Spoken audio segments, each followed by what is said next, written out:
Hello বন্ধুরা, সকলকে স্বাগত জানাই এডু কম্পেনিয়ন ইউটিউব চ্যানেলে।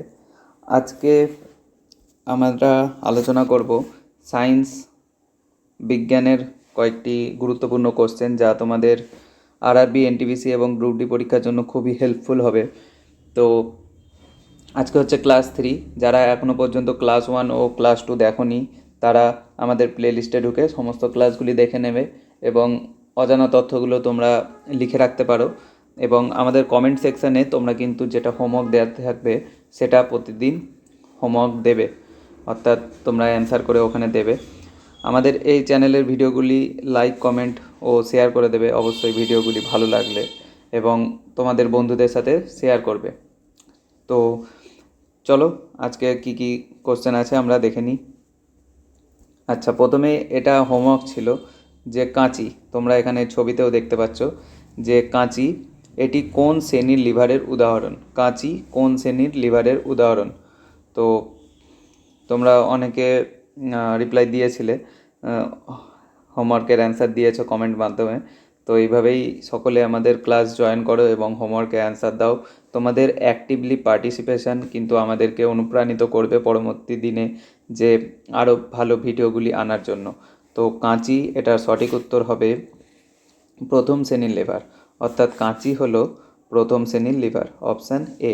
নেক্সট দেখো, আজকে এখান থেকে শুরু হলো। প্রতি ক্লাসে আমরা 20টি করে বিজ্ঞানের কোশ্চেন আলোচনা করি এবং তার সাথে থাকে তার সম্পূর্ণ সমাধান।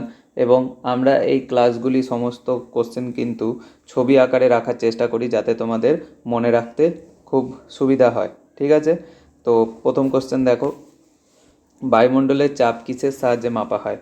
বায়ুমণ্ডলের চাপ মাপক যন্ত্রের নাম কি? থার্মোমিটার, প্রেসকোমিটার, গ্যালভানোমিটার না ব্যারোমিটার? তো এখানে সঠিক উত্তর হয়ে যাবে অপশান ডি, অর্থাৎ ব্যারোমিটার। ব্যারোমিটার সাহায্যে কিন্তু বায়ুমণ্ডলের চাপ মাপা হয়। নেক্সট দেখো 2 নম্বর কোশ্চেন, বাড়িতে ব্যবহৃত এলপিজির মূল উপাদান কি? তো আমাদের সকলের বাড়িতেই রান্নার জন্য এলপিজি গ্যাস সিলিন্ডার ব্যবহৃত হয়। তো এলপিজির মূল উপাদান কি তোমাদেরকে বলতে হবে। এটা সঠিক উত্তর হবে বিউটেন। ঠিক আছে, এছাড়াও প্রোপেন, আইসোবিউটেন ইত্যাদি কিন্তু সিলিন্ডারের মধ্যে থাকে, কিন্তু মূল উপাদান যদি বলে মূল উপাদান, সেক্ষেত্রে কিন্তু অ্যান্সার হয়ে যাবে বিউটেন। ওকে, নেক্সট কোশ্চেন দেখো, 3 নম্বর কোশ্চেন, অ্যানিমোমিটার। তোমরা ছবিতে এখানে দেখতে পাচ্ছ, এটা হচ্ছে অ্যানিমোমিটার। তো এক্ষেত্রে কী হয়, বাতাস এখানে যার সাথে ধাক্কা খাবে সেই দিকে কিন্তু সেটা ঘুরবে। তো ক্লকওয়াইজ হতে পারে বা অ্যান্টি ক্লকওয়াইজ হতে পারে। তো অ্যানিমোমিটার যন্ত্রের সাহায্যে কী পরিমাপ করা হয়? বাতাসের গতি, কতটা জোরে ঘুরছে বা কোন দিক থেকে আসছে, সেটা কিন্তু এখানে মাপা হয়। তো সঠিক উত্তর হবে অপশান বি, বাতাসের গতি। 4 নম্বর কোশ্চেন, স্থির এবং শুষ্ক বাতাসে 0 ডিগ্রি সেলসিয়াস উষ্ণতায় শব্দের বেগ কত? এটা কিন্তু পরীক্ষার জন্য খুবই ইম্পর্টেন্ট, তোমরা মার্ক করে রাখবে। এটার শব্দের বেগ কত সেটা জিজ্ঞেস করতে চেয়েছে। তোমরা এখানে অপশান দেখো, অপশানে কিন্তু নাম্বার সব সেম, কিন্তু শুধু তাদের ইউনিটগুলো এখানে চেঞ্জ আছে, যেমন kilometre second, metre per second, metre per second, kilometre per second. তো দেখো, এটা সঠিক উত্তর কী হয়ে যাবে? এটা সঠিক উত্তর হয়ে যাবে অপশান সি, অর্থাৎ 332 মিটার পার সেকেন্ড। ঠিক আছে, 332 metre per second. Next question 5 number, আপেক্ষিক গুরুত্ব মাপন যন্ত্রের নাম কি? আপেক্ষিক গুরুত্ব কিসের সাহায্যে মাপা হয়? তো তোমরা অ্যান্সার দাও। আপেক্ষিক গুরুত্ব মাপক যন্ত্রের নাম হচ্ছে হাইড্রোমিটার। Hydrometer, hydrometer. ঠিক আছে, আরেকটা হয় হাইগ্রোমিটার, তো সেটাও আমরা এরপরে আসবো। ঠিক আছে, তো আপেক্ষিক গুরুত্ব মাপন যন্ত্রের নাম হাইড্রোমিটার। নেক্সট দেখো 6 নম্বর কোশ্চেন, নিম্নলিখিত কোন বিজ্ঞানী মিউটেশন তত্ত্বের প্রবক্তা? তো এখানে ছবি আছে, যারা ছবিতে চিনতে পারবে তাদের জন্য একটা ভালো কোশ্চেন। দেখো, তো মিউটেশন তত্ত্বের প্রবক্তাকে, মিউটেশন তত্ত্বের প্রবক্তা হচ্ছে হুগো দি ভ্রিস, অর্থাৎ হুগো দি ভ্রিস, তিনি হলেন মিউটেশন তত্ত্বের প্রবক্তা। নেক্সট 7 নম্বর কোশ্চেন দেখো, কঠিন পদার্থ কি পদ্ধতিতে তাপ প্রবাহিত করে? অর্থাৎ কঠিন পদার্থে কিভাবে তাপ ও ছেড়ে দেয় বা প্রবাহিত হয়, সেটা এখানে জিজ্ঞেস করেছে। তো কঠিন পদার্থের ক্ষেত্রে আমরা জানি যে পরিবহন পদ্ধতিতে কিন্তু তাপ সঞ্চালিত হয় বা প্রবাহিত হয়। ঠিক আছে, নেক্সট কোশ্চেন দেখো, এখানে তোমরা দেখো যে পরিবহন পদ্ধতিতে তাপ মাধ্যমগুলির অণুগুলির অবস্থান বিচ্যুতি না ঘটিয়ে এক জায়গা থেকে অন্য জায়গায় প্রবাহিত হয়। ঠিক আছে, তো এক জায়গা থেকে অন্য জায়গায় কি হয়? অণুগুলির কোনো স্থান বিচ্যুতি ঘটে না, অর্থাৎ যেখানকার জিনিস সেখানেই থাকে, কিন্তু কোনো স্থান এদিক ওদিক হয় না, কিন্তু তারা কি করে, তাদের তাপটা বেরিয়ে যায়। ঠিক আছে, এবার দেখো এখানে তোমরা দেখতে পাচ্ছ যে লিকুইড থেকে যেটা সলিড থেকে লিকুইড হয়, সলিড থেকে গ্যাস হয়, তো এইগুলোকে বিভিন্ন নামে ডাকা হয়। পরবর্তীকালে আমরা সেইগুলি আলোচনা করব। নেক্সট দেখো 8 নম্বর, তোমরা এখানে পোলিও খাওয়ার টিকা দেখছো। তো 0 থেকে 5 বছরের বাচ্চাদেরকে পোলিও টিকা দেওয়া হয়। তো নিম্নলিখিত কে পোলিও টিকা আবিষ্কার করেন? পোলিও টিকা কে আবিষ্কার করেন? তো এটার সঠিক উত্তর হবে জোনাস সক, অপশান ডি জোনাস সক। নেক্সট দেখো, তার সম্পর্কে জানি আমরা 24শে অক্টোবর এই দিনটিতে বিশ্ব পোলিও দিবস পালিত হয়। তোমরা ছবিতে দেখতে পাচ্ছ বিজ্ঞানী জোনাস সককে। তো বিশ্ব পোলিও দিবস হচ্ছে 24শে অক্টোবর। ঠিক আছে, নেক্সট দেখব 9 নম্বর, আপেক্ষিক আর্দ্রতা। এর আগে আমরা কি দেখেছিলাম? হাইড্রো, সেটা ছিল আপেক্ষিক গুরুত্ব, আর এটা হচ্ছে আপেক্ষিক আর্দ্রতা। তো হাইগ্রোমিটার হচ্ছে আপেক্ষিক আর্দ্রতা, আর গুরুত্ব হচ্ছে হাইড্রো। ঠিক আছে, গুরুত্ব হচ্ছে হাইড্রোমিটার, আর আপেক্ষিক আর্দ্রতা হচ্ছে হাইগ্রোমিটার। তো দুটো মনে রাখবে। এবং তোমরা ছবিতে এই ইনস্ট্রুমেন্টটাকে দেখতে পাচ্ছ, একটা গোল ঘড়ি ডায়ালের মতো দেখতে। নেক্সট 10 নম্বর দেখো, নিম্নলিখিত কোন বিজ্ঞানী, ভারতীয় বিজ্ঞানী, কৃত্রিম জেনেটিক কোড অর্থাৎ কোডন আবিষ্কার করেন? ঠিক আছে, জেনেটিক কোড তিনি নাম দিয়েছিলেন কোডন। তো তিনি তোমরা জানো যে তিনি নোবেল পুরস্কারও কিন্তু পেয়েছিলেন। তো কে আবিষ্কার করেছিলেন? এটা সঠিক উত্তর হয়ে যাবে হরগোবিন্দ খোরানা। সঠিক উত্তর হবে হরগোবিন্দ খোরানা। তো দেখো, ইনি হচ্ছেন হরগোবিন্দ খোরানা, তোমরা সকলে দেখতে পাচ্ছ তার ছবি। তো তিনি কোডন আবিষ্কার করেছিলেন। ঠিক আছে, ভিডিওগুলি হেল্পফুল লাগলে তোমরা কিন্তু লাইক করে দেবে, এবং তোমাদের কি কি নোট দরকার সেগুলো কিন্তু আমাদেরকে জানাতে ভুলবে না। কমেন্ট করে আমাদেরকে জানাবে, আমরা সেই অনুযায়ী তোমাদেরকে ক্লাস প্রোভাইড করব। নেক্সট দেখো, জিও স্টেশনারি স্যাটেলাইটগুলি ভূপৃষ্ঠ থেকে কত কিলোমিটার উপরে থাকে? তো তোমরা দেখতে পাচ্ছ এটা হচ্ছে গ্রহ, তার চারিদিকে কিন্তু জিও স্টেশনারি স্যাটেলাইটগুলি কত কিলোমিটার উপরে থাকে তোমাদেরকে বলতে হবে। এটার সঠিক উত্তর হয়ে যাবে 36,000, অপশান বি, অর্থাৎ অপশান বি 36,000 কিলোমিটার কিন্তু উপরে এইগুলি থাকে। ঠিক আছে, নেক্সট দেখো, ওটা সম্পর্কে দেখো, এগুলো পৃথিবীর পশ্চিম থেকে পূর্বে 24 ঘন্টায় একবার প্রদক্ষিণ করে।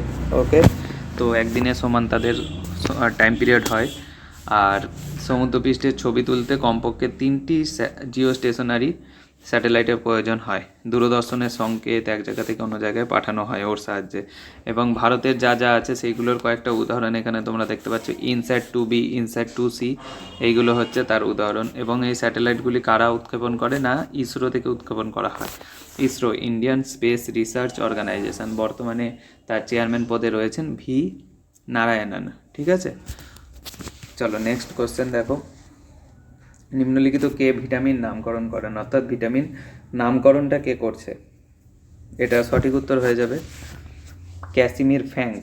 ক্যাসিমির ফ্যাঙ্ক কিন্তু ভিটামিন নামকরণ করেন। কোনো বস্তুর এককভাবে তাপমাত্রা 1 ডিগ্রি সেলসিয়াস বৃদ্ধি করতে প্রয়োজনীয় তাপকে ওই বস্তুর কি বলা হয়? অর্থাৎ কোনো বস্তুকে 1 ডিগ্রি যদি আমি হিট করতে চাই, সেক্ষেত্রে যে তাপটা দরকার তাকে আমরা কী তাপ বলি? সেটাকে বলা হয় আপেক্ষিক তাপ। ওকে, চলো নেক্সট কোশ্চেন দেখো, মানবদের হৃৎপিণ্ডের প্রাচীর কটি স্তর বিশিষ্ট?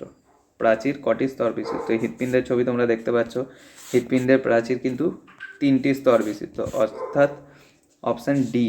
ঠিক আছে, 14, অপশান ডি কিন্তু অ্যান্সার হবে। নেক্সট দেখো, তোমরা এর সম্পর্কে জেনে নাও।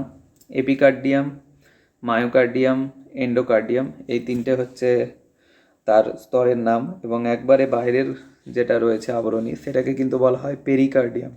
এটা কিন্তু কোশ্চেনে আসে যে পেরিকার্ডিয়াম কাকে বলে।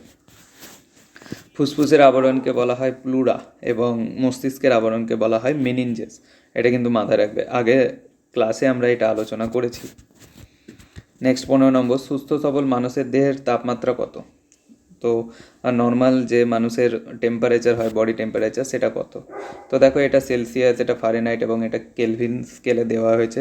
তো এই উপরের 3টেই কিন্তু সঠিক উত্তর, কিন্তু এদের মধ্যে কি ডিফারেন্স আছে? না, 3টে আলাদা আলাদা ইউনিটে কিন্তু মেনশন করা আছে। সঠিক উত্তর হবে সবগুলোই। তো আমরা জানি এটা আমরা সকলেই হয়তো ডাক্তারের কাছে বা নিজেদের বাড়িতেও এটা ইউজ করি। এটা কি হয়, এটাকে বলা হয় ডাক্তারি থার্মোমিটার। তার সাহায্যে মানবদেহের তাপমাত্রা কিন্তু মাপা হয়। নেক্সট হচ্ছে কোষ সংক্রান্ত বিদ্যা। তোমরা কোষের ছবি এখানে দেখতে পাচ্ছ। তো কোষ সংক্রান্ত বিদ্যাকে কি বলা হয়?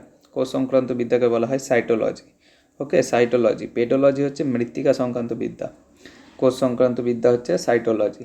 নেক্সট দেখো 17 নম্বর কোশ্চেন দেখবো আমরা।